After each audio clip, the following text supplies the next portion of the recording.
Good morning, everybody, and welcome to the penultimate segment for the year. This is our second to last one. We've got one more next Monday morning, and then that will be it until the new year.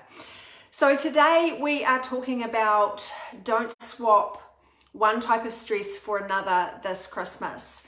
And this is a really important subject, and it's something that I don't think many people think about. Of course, we think about it and we talk about it a lot with our clients because obviously this is our area of expertise. But something that we see a lot of at this time of year is people starting to swap one type of stress, and I'm talking mainly about work stress, for another type of stress. So let me just explain a bit more about that. So at this time of year, it's very typical for workplaces to start winding down.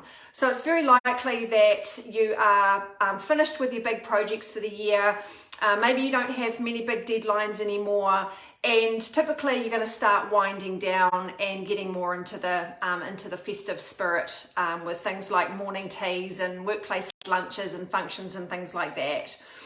So what happens is that workplace stress may reduce, but then we replace that stress with another type of stress, which is all around food and drink and late nights. And so what ends up happening is that you're effectively getting rid of one stress because you're finishing up with work for the year, but you're immediately replacing it with another type of stress, which is all around food and drink, and also, you know, not getting to bed on time and things like that. And you're probably thinking, but that's all the fun stuff. Like, that's not stress, that's fun. Yes, it is fun, but you've got to remember that when you're, when you're eating excessively, when you're drinking excessively, and when your body's not getting enough sleep, that is actually a form of stress on the body. And I think this is something that people generally underestimate. The other thing that we need to consider at this time of year is that Christmas itself brings stress for people. If you're lucky, it's a time of celebration and, something that you really look forward to. But for a lot of people out there, it's a time of stress, whether it's financial stress, whether it's the fact that you have to travel between families on the same day, and so you end up being overstretched with time and feeling busy and not feeling as relaxed as you'd like to be. Maybe you have to spend Christmas Day with people that you don't really like spending your time with, even if they're family. That does happen in some families. So the thing that I want to talk about today is I want to talk about how you can support yourself through this time of stress, whether it's Christmas related stress or whether it's that excessive stress that you're putting on the body in terms of food and drink and not enough sleep. So I'm going to give you some what I call stress busting foods. They are very, very effective. And all you need to do is make sure that you're bringing these foods into your daily meal plan, and they're going to go a long way to supporting you through that stress for this time of year. Now you may have noticed that I'm starting to post some graphics on Facebook. So this is part of the 10-day series that I'm doing, where every day I post a different food for you to think about in terms of reducing stress on the body at this time of year. So the first one is avocado. Now, avocado has a really special ingredient in it, which it actually blocks the intestinal absorption of fats, which create oxidative damage. So avocados are really versatile because you can have them either raw, you can have them as dips, or you can make them into dressings and sauces. So for example, you may have like quarter or half an avocado on your salad for lunch. It's a great way to get it into your day. Now, the thing to be mindful of with avocado is that, yes, it's healthy fat, there's no doubt about it, but it's still fat. So you've got to be careful that even with healthy fats, you're still having fat in the body, and it still has to be broken down by the liver, and it can still contribute to weight gain if you have too much. So you need to be mindful of quantities. The second food is blueberries. Now, blueberries are a superfood. They're one of the foods that have the highest level of antioxidants you can find. And in particular, wild blueberries are even better. They are absolutely amazing. They are very, very good for your brain function and for keeping a clear head, which of course, in times of, when you've got stress on the body, or other kind of stress that we just talked about going into the Christmas season, then that is obviously going to help you with dealing with that stress. So a way to get your blueberries in is either just raw as a snack in the morning or in the afternoon, or you can put them in your smoothies. Number 3 is chamomile tea.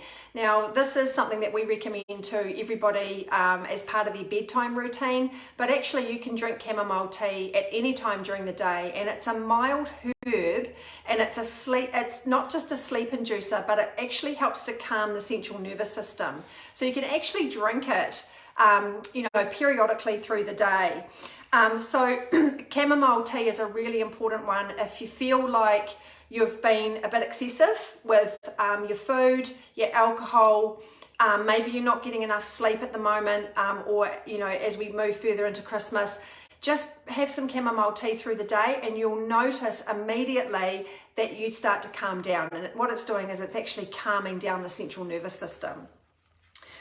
So chamomile tea during the day is fine. Also before bed is also very good as well. Number 4 is sweet potato. This is a really nutrient dense carbohydrate, and what sweet potato does is it actually lowers your cortisol, which is your alert hormone, and it's also a stress hormone. So we say to our clients, make sure that you have plenty of these types of complex carbohydrates at night. Don't buy into the whole myth that eating carbs at night is going to be stored as body fat. That is absolute rubbish.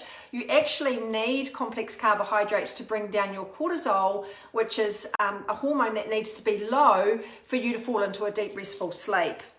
Sweet potato is also full of magnesium, potassium, and vitamin C, and that also helps to lower the stress response in the body. Number 5 is rolled oats or oatmeal. So these, the rolled oats help to produce serotonin in the body, which is your happy hormone. And obviously that is going to help you feel calmer and less stressed. An ideal way to get oats in is for breakfast. If you have rolled oats for breakfast, that's a wonderful way of getting rolled oats in, and it's going to set you up for a really good day in terms of fuel, but also keeping your stress levels in check. Number 6 and 7 are both nuts. They are walnuts and pistachios. Now what these nuts do is they actually help to lower the vascular restriction in your blood vessels. So they prevent the narrowing of blood vessels. So again, you've got to be careful with quantities here. People tend to think that because they're like healthy fats that they can just, have as much as they like. You can't do that. Really the guideline is probably half a dozen, and maybe you want to have those with some dried fruit or a piece of fresh fruit as a morning or afternoon snack. You don't want to be snacking on them all day. You don't want to be having them as snacks and then adding them to your salads and then, munching on them all day. That's just going to be way too much fat for the body. So you do have to be mindful of quantities, but do have nuts in your diet. They are really, really important. Number 7 is green leafy vegetables, good for so many things. Talking about things like kale, spinach, silver beet, lettuce, rocket. What else is there? Bok choy. All those leafy greens are really, really good for lowering stress in the body. So they're actually rich in folate. And they help to produce serotonin in the body as well, which is your happy hormone, and help to reduce feelings of stress. So the best way to get your green leafy veggies in is either at dinner time, on the side of your plate, or another great way is to just put them straight into your smoothies. And as I talked about before, green leafy veggies have what we call elevated biotics on their leaves. It's the best way of getting probiotics into your gut, and the absolute best thing you can do is get them straight out of your garden. If they're clean and not grubby in any way, you can just put them straight into your smoothie without even washing them. So that's a really, really good way of getting your green leafy veggies in each day. Now, number 9 is dark chocolate, specifically talking about a chocolate with no dairy products, because dairy products are inflammatory. and they are going to create stress on the body. So make sure you find a dark chocolate with no dairy products in it. The one I recommend is the Lindt brand. That's Lindt. You find it at your supermarket. Go for an 85 or 90% because that's dairy free, and it's also got a high content of dark chocolate. So dark chocolate has flavonols and polyphenols. So these are really important antioxidants, and they help to offset stress in the body. So what we say to our clients is when they have their cup of chamomile tea at night as part of their bedtime routine, have a square or two of dark chocolate, and that's just going to help the body wind down well for sleep. Also a good option, for example, in the afternoon, if you're one of those people that hit the 3 p.m. slump and you're reaching for something that's really not useful for you in terms of your health, whether it's a biscuit or a muesli bar or cheese and crackers or anything like that, they are not good foods to be reaching for. They're not going to do anything good for your body. Go and have a piece of dark chocolate instead if you're craving something sweet. And the final one, number 10, is turmeric. So turmeric is a wonderful spice. It's got really high quantities of manganese and curcumin. And what these do is they lower inflammation and oxidative stress in the body. So turmeric is obviously a spice that you cook with in your curries and things like that, but also you can go and have a turmeric latte, which is one of those kind of fashionable things, I suppose, where you go to a cafe and you, rather than having a coffee, you can have a turmeric latte. But actually they're really, really good. So you can have like a milky turmeric latte with a plant-based milk, so you're not having dairy, because once again that's inflammatory and it's going to create a lot of stress on the body. So you have your plant-based milk with your turmeric in it, and cafes will make that for you. So there's your 10 foods that I want you to focus on bringing into your day as you're leading up to Christmas. And what this is going to do is it's going to help offset any extra calories that you're eating, any kind of extra junk foods that you're eating. The thing to keep in mind when you go on holiday and you stop working is that you're generally out of your normal routine. So that when you're out of your normal routine and habits, this is when the danger period comes in, because you end up reaching for things. Maybe you're on the road, you're traveling, you're at other people's houses, so you end up eating a lot of things, and of course drinking as well, things that you may not normally have. So just be mindful of the types of foods that you're having. Do your best. It's not something to get stressed over. Of course, this is not what we're wanting to do. We're wanting to lower the stress. So it's not about, being really rigid and obsessed about it.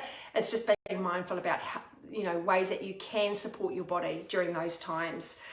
The other things to focus on, of course, is hydration. A chronically dehydrated body is not going to be stress-free. It's going to create a lot of stress on the body. So make sure you're getting that 2 to 2.5 litres of water in a day. You can supplement that with your herbal teas and things like that. If you're active, or it's a really hot day, you're going to need more than that. Okay, so 2 to 2.5 litres at a minimum. So the other thing I want to talk about just before I go is that we will be releasing our summer survival guide soon. This is an amazing guide to help you navigate that Christmas and New Year period. So what we do is we set a plan to help you get through that month between the 25th of December and the 25th of January, because this is a time of year where a lot of people just kind of fall off the rails when it comes to their food and their drink and their sleepless nights and things like that, or late nights. And then of course they end up coming into a new year, sort of mid to late January. They're 5 kilos heavier, and now they're on the back foot for a brand new year. And this is something that's really, really common. So we've put together a summer survival guide. We will be releasing that shortly. So keep your eyes out and your ears out for that. I will be talking more about that in the next few days. So I'm going to leave it there today, nice and short and sweet. Hopefully that was useful for you. And we'll see you this time next week for our last Monday 5 Live of the year. Hope you're all doing well. It's an interesting time of year. I'm certainly looking forward to a holiday and just having a bit of a break and, you know, getting nice and refreshed for a new year. So hope everyone's doing well. Let me know if you've got any questions. Contact me if you want to discuss anything that I've talked about today. Otherwise, we'll catch you same place, same time next week. Bye, everyone.